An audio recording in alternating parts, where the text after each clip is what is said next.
Hello friends, welcome to Secret of Samayal. இன்னைக்கு நம்மளோட சேனல்ல நாம பார்க்க போறது ஒரு சூப்பரான வெஜிடபிள் சால்னா ரெசிபி. பரோட்டாக்கு ரொம்ப சூப்பரா இருக்கும். பரோட்டாக்கு மட்டும் இல்ல, சப்பாத்திக்கு, இட்லி, தோசைக்கு கூட நீங்க இந்த சால்னா ரெடி பண்ணி சாப்பிடலாம். ரொம்ப நல்லா இருக்கும். நம்ம ரோட்டு கடையில சாப்பிடுற வெஜிடபிள் சால்னா மாதிரியே சூப்பரா இருக்கும். இந்த ரோட்டு கடை வெஜிடபிள் சால்னா எப்படி செய்யறது அப்படின்னு பாக்கிறதுக்கு முன்னாடி நீங்க என்னோட சேனலுக்கு இப்பதான் முதல் முறையா வரீங்கன்னா வீடியோ கீழே இருக்க சப்ஸ்கிரைப் பட்டனை மறக்காம பிரஸ் பண்ணிக்கோங்க. பக்கத்துல இருக்க நோட்டிபிகேஷன் பெல்லையும் மறக்காம கிளிக் பண்ணிக்கோங்க. அப்பதான் ஃபியூச்சர் நோட்டிபிகேஷன்ஸ் உங்களுக்கு உடனே வந்து சேரும். அப்படியே ரோட்டு கடை சால்னா மாதிரியே இருக்கக்கூடிய இந்த வெஜிடபிள் சால்னா எப்படி செய்யலாம் அப்படின்னு பார்க்கலாம். ஃபர்ஸ்ட் நம்ம சால்னாக்காக ஒரு மசாலா ரெடி பண்ணிக்கலாம். இதுக்கு வந்துட்டு நான் தேங்காவை துருவி வச்சிருக்கேன். நல்ல முத்துன தேங்காயில ஒரு அரை மூடியில இருந்து பாதி அளவுக்கு துருவி வச்சிருக்கேன். இந்த மாதிரி ஒரு அரை கப் அளவுக்கு இருக்கும். இந்த தேங்காய் இதுல போட்டுடலாம். இது கூடவே ஒரு 4-5 முந்திரி பருப்பு இல்ல அப்படின்னா நீங்க இதுக்கு பதிலா பொட்டுக்கடலை ஒரு டீஸ்பூன் சேர்த்திக்கோங்க.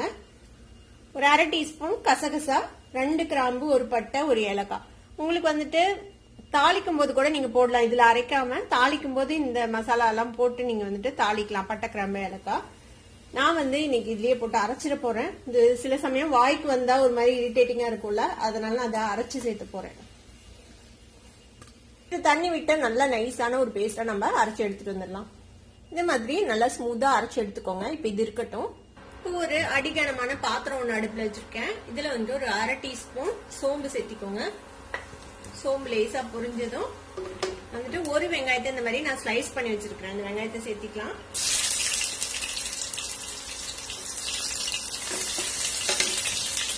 கூடவே கொஞ்சமா கருவேப்பிலை சேர்த்திக்கோங்க. சால்னால ஒரு முக்கியமான விஷயம், நம்ம எல்லாத்தையுமே நல்லா வதக்கணும். அது ரொம்ப முக்கியம். வதக்காம கொஞ்சம் பச்சையா எல்லாத்தையும் போட்டு அப்படியே செஞ்சுட்டோம்னா அந்த டேஸ்டே உங்களுக்கு வராது. அதனால பொறுமையா இந்த வதக்கிற செக்ஷனு அதை மட்டும் நல்லா பொறுமையா செய்யுங்க. இப்ப பாருங்க, வெங்காயம் ஓரளவுக்கு கோல்டன் கலர் வந்துருச்சு. இப்ப 2 பச்சை மிளகாவை லேசா கீறி வச்சிருக்கேன். அதை சேர்த்திக்கலாம். இது கூடவே கொஞ்சமா புதினா தலை, கொஞ்சமா கொத்தமல்லி தலை. கொஞ்சம் வேணும் புதினா தலை கண்டிப்பா சேர்த்துங்க. இந்த சால்னால புதினா ஒரு நல்ல பிளேவர் கொடுக்கும். புதினா கொத்தமல்லியும் இந்த எண்ணெயில லேசா வதக்கி வச்சுக்கலாம். ஒரு சின்னதா ஒரு தக்காளி, அதையும் இந்த மாதிரி நறுக்கி வச்சிருக்கேன். அதையும் சேர்த்திக்கலாம். தக்காளி நல்லா வதங்கிறதுக்காக கொஞ்சமா உப்பு சேர்த்திக்கலாம். ஒரு தக்காளி ஓரளவுக்கு மேஷ் ஆயிடுச்சு பாருங்க. இந்த ஸ்டேஜ்ல 1 டீஸ்பூன் இஞ்சி பூண்டு விழுது சேர்த்திக்கலாம். இந்த இஞ்சி பூண்டு விழுதையும் இதோட சேர்த்து வதக்கி வச்சுருங்க. ஒரு 1 நிமிஷம் இஞ்சி பூண்டு பேஸ்ட் வதங்கினதும் ஃப்ளேம் லோ பண்ணி வச்சுக்கோங்க. இப்ப நம்ம இதுல மசாலா பொடி எல்லாம் சேர்த்திக்கலாம். என்னென்ன எடுத்து வச்சிருக்கேன் அப்படின்னு சொல்றேன். இதுக்கு கொஞ்சமா மஞ்சள் பொடி, ஒரு 1/4 டீஸ்பூன் மஞ்சள் தூள், அரை டீஸ்பூன் மிளகாத்தூள், மல்லித்தூள் 1 டீஸ்பூன். இது சிக்கன் மசாலா பொடி. சிக்கன் மசாலா பொடி கண்டிப்பா சேர்த்துங்க. இந்த சிக்கன் மசாலா பொடினாலதான் அந்த சால்னால அந்த ஒரு நல்ல ஒரு ஃபிளேவர் கொடுக்கும். 1 டீஸ்பூன் கடலை மாவு. இது எல்லாத்தையும் இதுல சேர்த்திடலாம். இத இந்த எண்ணெயில நல்லா வதக்கி விட்டுறலாம். ஒரு 1 நிமிஷம் லோ ஃபிளேம்லயே வச்சு இப்படியே வதக்கி விட்டுக்கலாம். இப்ப இந்த மசாலா எல்லாம் நல்லா வதங்கிடுச்சு பாருங்க. இப்போ இந்த ஸ்டேஜ்ல நம்ம காய்கறி சேர்த்திக்க போறோம். நான் இன்னைக்கு கேரட், காலிஃபிளவர், அப்புறம் உருளைக்கிழங்கு எடுத்திருக்கிறேன். நீங்க உங்களுக்கு என்னென்ன பிடிக்குமோ அதெல்லாம் சேர்த்துலாம். பட்டாணி இருந்தா பட்டாணி சேர்த்தலாம், பீன்ஸ் இருந்தா பீன்ஸ் சேர்க்கலாம். அதெல்லாம் எங்கிட்ட இப்ப கையில இல்ல, அதனால இருக்கிற காய்கறி சேர்த்துறேன். அப்புறம் இதுல ரொம்ப காய்கறியா இருக்காது, கொஞ்சம் அங்கதான் இருக்கும் காய்கறி. அந்த மாதிரி தான் இருக்கும் பரோட்டாக்கு இருக்கிற குருமால. அதனால கொஞ்சம் கம்மியா சேர்த்துனீங்கனாலே போதும். இந்த காய்கறியும் இதோட சேர்த்தி வதக்கி விட்டலாம், அந்த மசாலாவோட சேர்த்தி. இப்ப இதுல நம்ம தண்ணி ஊத்திக்கலாம். 1 கப் தண்ணி ஊத்துறேன். இப்போ ஃப்ளேம் அதிகப்படுத்தி வச்சிடலாம். இப்ப இது ஒரு கொதி வரட்டும். மூடி போட்டு நல்லா கொதி வரட்டும். அது வரைக்கும் வெயிட் பண்ணலாம். ஒரு 2 நிமிஷம் கொதிச்சிருக்குது. நம்ம ஓபன் பண்ணி பார்க்கலாம்.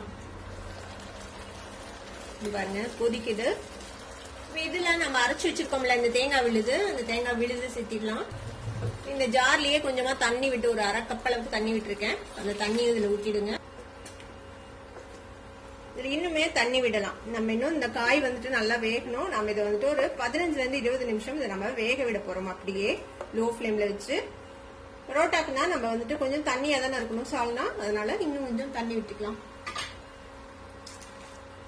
நம்ம இதுல முந்திரி பருப்பு, கசகசா எல்லாம் சேர்த்திருக்கோம்ல, அதனால கிரேவி திக் ஆகும். ஓரளவுக்கு நல்லாவே நீர்க்கவே தண்ணி விட்டுக்கோங்க. அதுக்கப்புறம் நம்ம கொதிச்சு வேகும் போது சுண்டிக்கும் கொஞ்சம். இப்ப இந்த குழம்புக்கு தேவையான அளவுக்கு நம்ம உப்பு சேர்த்திக்கலாம்.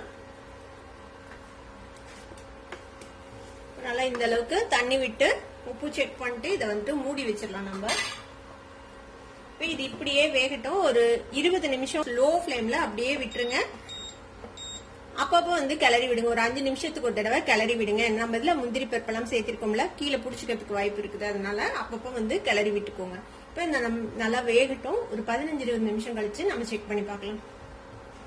இப்போ நம்மளோட சால்னா வந்துட்டு ஒரு 20 நிமிஷம் நல்லா கொதிச்சிருக்குது. இப்போ நம்ம ஓபன் பண்ணி பார்க்கலாம். பாத்தீங்கன்னா தெரியும், இந்த மாதிரி நல்லா எண்ணெய் பிரிஞ்சு நல்லா ரெடி ஆயிடுச்சு நம்மளோட சால்னா. காயெல்லாமும் நல்லா வெந்துருச்சு. நம்ம 20 நிமிஷம் வேக வச்சிருக்கோம்ல, நல்லா வெந்துருச்சு. பாருங்க, இந்த அளவுக்கு நான் தண்ணியா வச்சிருக்கேன்.